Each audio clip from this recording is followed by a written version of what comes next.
नमस्कार दोस्तों, स्वागत है आपका एक और नए एपिसोड में पैरानॉर्मल नॉलेज की सीरीज आपके लिए कंटिन्यूसली मैंने बनाते जा रहा हूँ। जो भी टॉपिक आपके हैं आप कमेंट करते रहो, हम वीडियोस बनाते रहेंगे और आपको इन्फॉर्मेशन देते रहेंगे पैरानॉर्मल नॉलेज के बारे में, क्योंकि यही हमारा कर्तव्य है। हमने नॉलेज हासिल करी है, हमने नॉलेज रिसर्च करके सीखी है, तो हमारा फर्ज बनता है आपका शेयर करना। समझना ना समझना आपकी रिस्पॉन्सिबिलिटी है।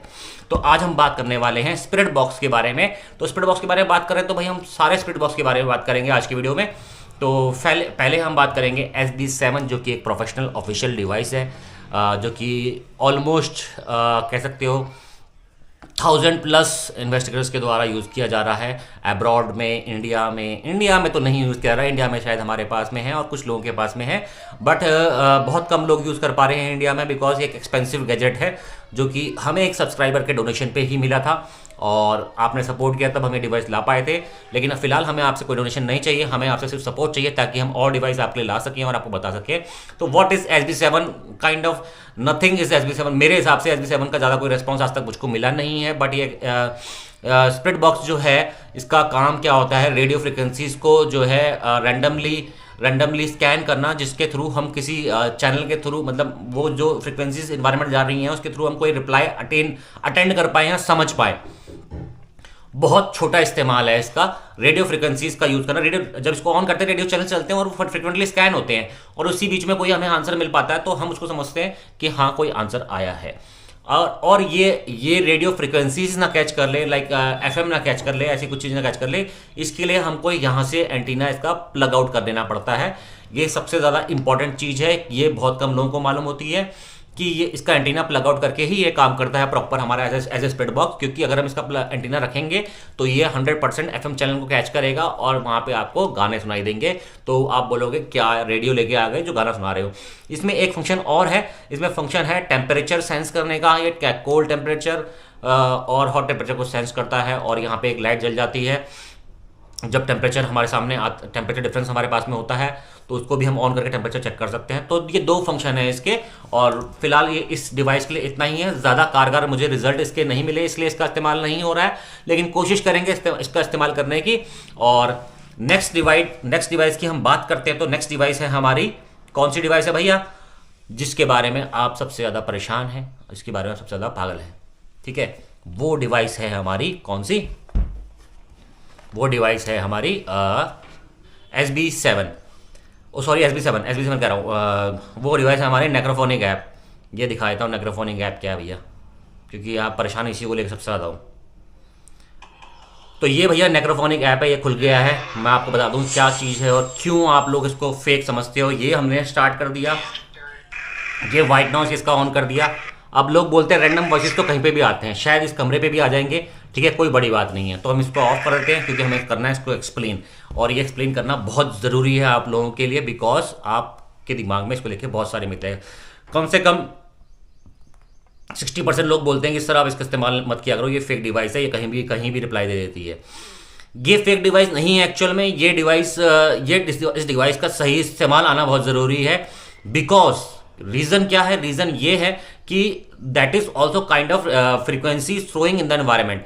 ये डिवाइस क्या कर रहा है, बहुत सारे मतलब रेडियो सिग्नल्स भी कह सकते हो, रेडियो सिग्नल्स तो नहीं है बट बहुत सारे डेटाबेस ऑफ वर्ड्स को एनवायरमेंट में थ्रो कर रहा है, जिसकी वजह से वो सारे के सारे एक रैंडम फ्रीक्वेंसीज में जनरेट हो रहे हैं, और जिसकी वजह से एक EMF कह सकते हो, एक फ्रीक्वेंसीज क्रिएट हो रही हैं, जिसको मैनिपुलेट करना एक नेगेटिव एनर्जी या पॉजिटिव एनर्जी के लिए आसान होता है। बट रैंडम रिप्लाईज के साथ में क्वेश्चन ये होता है कि वो रिप्लाईज कहाँ किस हद तक मतलब वैलिड होते हैं। तो मैं आपको बता दूं, एक इंटेलिजेंट कम्युनिकेशन को समझने के लिए बहुत ज़्यादा स्टडी करनी पड़ती है, बहुत साल की रिसर्च करनी पड़ती है, तब जाके आप एक इंटेलिजेंट कम्युनिकेशन को जज कर सकते हैं। किसी भी वीडियो में हम कभी ये नहीं बोलते कि ये इंटेलिजेंट कम्युनिकेशन है ऑन द स्पॉट, बिकॉज जब तक हम उसको एडिट नहीं कर लेते तब तक हम उसको मेंशन नहीं करते ऐसे इंटेलिजेंट कम्युनिकेशन या कोई भी कम्युनिकेशन। हम किसी भी कम्युनिकेशन को इंटेलिजेंट कम्युनिकेशन कहते ही नहीं है। बट यस, समझने की बहुत ज़रूरत होती है कि इंटेलिजेंट कम्युनिकेशन कौन सा है और कौन सा हुआ है। तो हाउ डू वी जज दैट? ये आपको रिसर्च के बेस पे समझना पड़ता है कि आपको वहाँ पे कितने एविडेंस मिल रहे हैं और वहाँ की कहानी एक्चुअल में रियल कहानी से मैच कर रही है या नहीं। मेरे साथ में ऐसे बहुत सारे इंसिडेंट्स हुए हैं जब इन्वेस्टिगेशन टाइम पे मुझको, मेरे साथ में जिन लोगों ने मुझे उस इन्वेस्टिगेशन लोकेशन पे बुलाया है, उन्होंने कहानी को कंफर्म किया है कि जो कहानी आप बता रहे हो वो सच है, वो ही यहाँ पे हुआ है, जो हमने आपको बताया नहीं है। मतलब जो कहानी मुझे मालूम भी नहीं है, वो कहानी निकल के नेक्रोफोनिक ऐप के थ्रू आई है और वो वहाँ के लोकल्स ने कंफर्म करी है। So this is a genuine device जिसकी वजह से वो कहानी एक्चुअल में निकल के आई। तो वो पॉसिबल नहीं था किसी भी हालत में भाई।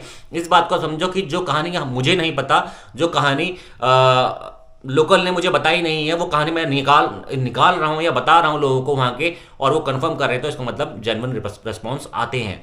बट उसको रिसर्च करके समझने की जरूरत है। हर तीसरा बंदा इसमें से कोई भी इंस्ट्रूमेंट घर में पकड़ के, चाहे वो SD7 हो, चाहे वो गॉस मीटर हो, चाहे वो आपका ये मोशन सेंसर हो, चाहे वो ये डाउजिंग रॉड हो या कुछ भी हो, ये डिवाइस पकड़ के रैंडम बंदा कोई इन्वेस्टिगेटर नहीं बन जाता। तो ऐसे बहुत सारे यूट्यूबर्स आपको मिल जाएंगे जो इन डिवाइस के थ्रू आपको गुमराह करने की कोशिश करेंगे। तो आपने उन सब चीज़ों को समझना है और इस नॉलेज को प्रॉपर फॉलो अप करना है कि जो फ्रीक्वेंसीज एनवायरनमेंट में थ्रो हो रही है उसमें चांसेस हैं, प्रोबेबिलिटी होती है, 50-50 की प्रोबेबिलिटी होती है कि इंटेलिजेंट कॉम्बिनेशन हो भी सकता है और नहीं भी हो सकता। तो ये सब चीज़ें डिसाइड और जज करने के लिए आपको पेशेंस की जरूरत है और समझने की जरूरत है, पूरा कम्युनिकेट करने की जरूरत है। उसके बाद ही आप एक निष्कर्ष पे पहुंच पाते हैं कि हाँ एक इंटेलिजेंट कम्युनिकेशन हुआ या नहीं। अब रैंडमली लोग चलते फिरते लोग, जिनको कोई नॉलेज नहीं है, जिनको कुछ पता नहीं है पैरानॉर्मल के बारे में, जिनको सच में पैरानॉर्मल का पी नहीं मालूम है, वो आके वीडियो बना दे कि नेक्रोफोनिक ऐप फेक है, EMF फेक है, या मोशन सेंसर फेक है, या कोई भी इन्वेस्टिगेशन डिवाइस फेक है, या इन्वेस्टिगेशन ही फेक है। तो क्या फर्क पड़ता है? कहने वाला का काम कहना है, आपका काम समझना है, और आप समझिए और आप डिसाइड कीजिए। क्योंकि मैं आपको ये कभी नहीं बोलता कि इसमें जो रिप्लाई आया वो 100% जेन्युइन है जब तक मुझको वो इंटेलिजेंट नहीं लगता है, ठीक है ना। रिप्लाईज सपोर्ट कर रहे हैं अदर एविडेंस को, लाइक EMF के एविडेंस को, या किसी भी एविडेंस को, बाकी सारे एविडेंस को, या वहाँ की स्टोरी को सपोर्ट कर रहे हैं, तब वो इंटेलिजेंट कम्युनिकेशन है। या हमारी कम्युनिकेशन का वे ऑफ टॉकिंग, लाइक मैं उससे क्वेश्चन पूछता हूँ या रिप्लाई इंस्टेंटली आता है, या रिप्लाई उस तरह से ही आ रहा है जिस तरह से आना चाहिए, जैसे मैं किसी से बात कर रहा हूँ, तो वो रिप्लाई जेन्युइन है, ठीक है। वो सब चीज़ें समझने की जरूरत है। रैंडमली आप इसको डाउनलोड करो और सीधे आप कम्युनिकेशन स्टार्ट बटन दबा के कम्युनिकेशन स्टार्ट कर दो और रैंडम रिप्लाई पे उछल पड़ो, तो वो गलत कॉन्सेप्ट है। और रैंडम यूट्यूबर्स यही कर रहे हैं आप लोगों को बेवकूफ़ बनाने के लिए। तो आपको समझने की जरूरत है कि क्या ट्रुथ है और क्या फेक है, ठीक है। Real is rare, fake is everywhere, ये आपको समझने की बहुत ज़्यादा जरूरत है। इतना मैंने समझाना था आपको, इसमें ज़्यादा कुछ पेचीदा चीज़ें नहीं है समझने के लिए। Random database of words are thrown in the environment, जो कि उसमें एक अलग अलग फ्रिक्वेंसीज में मतलब इन्वायरमेंट थ्रो किए जा रहे हैं, और बहुत चांसेस होते हैं कोई भी वर्ड मैनिपुलेट होकर। कोई लैंग्वेज नहीं होती स्पिरिट की, कोई इमोशंस नहीं होते, just we have to connect with them and they can respond in any language, ठीक है ना। कोई भी प्रेजेंट लैंग्वेज में वो हमसे कम्युनिकेट कर सकते हैं। उनका कोई दिमाग नहीं होता है, उनके पास में सिर्फ अटैचमेंट्स होती हैं जो उनके साथ में रही हैं, जो उनके साथ में हुआ है, जिसकी वजह से वो यहाँ स्टक है। बस इतना ही होता है जिसकी वजह से हमको रिप्लाई कर पाते हैं, ठीक है। तो लोग बोलते हैं कि यार आप इंग्लिश में पूछ रहे हो, हिंदी में कैसे, इंग्लिश में जवाब कैसे आ जाएगा, हिंदी में पूछ रहे हो इंग्लिश में जवाब कैसे आ जाएगा, या आप, ठीक है, that is the way of being comfortable with the spirit, या नेगेटिव एनर्जीज के साथ में या पॉजिटिव एनर्जीज के साथ में। वे ऑफ कंफर्टेबल कहते हैं इसको। अगर उनकी भाषा राजस्थानी है, हम राजस्थानी से स्टार्ट करेंगे, तो हो सकता है कि वो हमारे तक कंफर्टेबल हो जाए और कम्युनिकेट कर पाए। उसका एक लैंग्वेज बैरियर, एक लैंग्वेज का यूज़ करने का मतलब सिर्फ इतना ही होता है, इससे ज़्यादा मतलब नहीं होता है, ताकि वो कंफर्टेबल फील करें और सेफ फील करें हमसे कम्युनिकेट करने पे, और हमसे उनका कम्युनिकेशन प्रॉपर जनरेट हो पाए। इसीलिए हम एक लोकल लैंग्वेज का इस्तेमाल करते हैं, जैसे हिंदी हो गया, मराठी हो गया, गुजराती हो गया, या कोई भी लैंग्वेज हो गया, पंजाबी हो गया, जो भी हो गया, स्पिरिट से बात करने के लिए हम एक लोकल लैंग्वेज का यूज़ करते हैं कि हम कंफर्टेबल हो सकें। क्योंकि जनरली जैसा देश वैसा भेष, और जहाँ आप रहते हो वहीं की बोली बोलने की कोशिश करते हो, ताकि आप लोगों से कंफर्टेबल या मतलब जो है कंफर्टेबल या नेचुरली मतलब उनसे जुड़ पाओ। तो इतना ही होता है इसका कॉन्सेप्ट, उससे ज़्यादा कॉन्सेप्ट नहीं होता। ना समझ में आए तो आप कमेंट करो, क्वेश्चंस करो, ठीक है, क्वेरी जनरेट करो। और सीके व्लॉग 07 को इंस्टाग्राम पे फॉलो कर लो, सीके व्लॉग्स को यूट्यूब पे फॉलो कर लो, सीके बिस्ट को आप चैनल को सब्सक्राइब कर लो, शेयर कर लो और अपना सपोर्ट बनाते रहो। हम आपके लिए वीडियो लाते रहेंगे।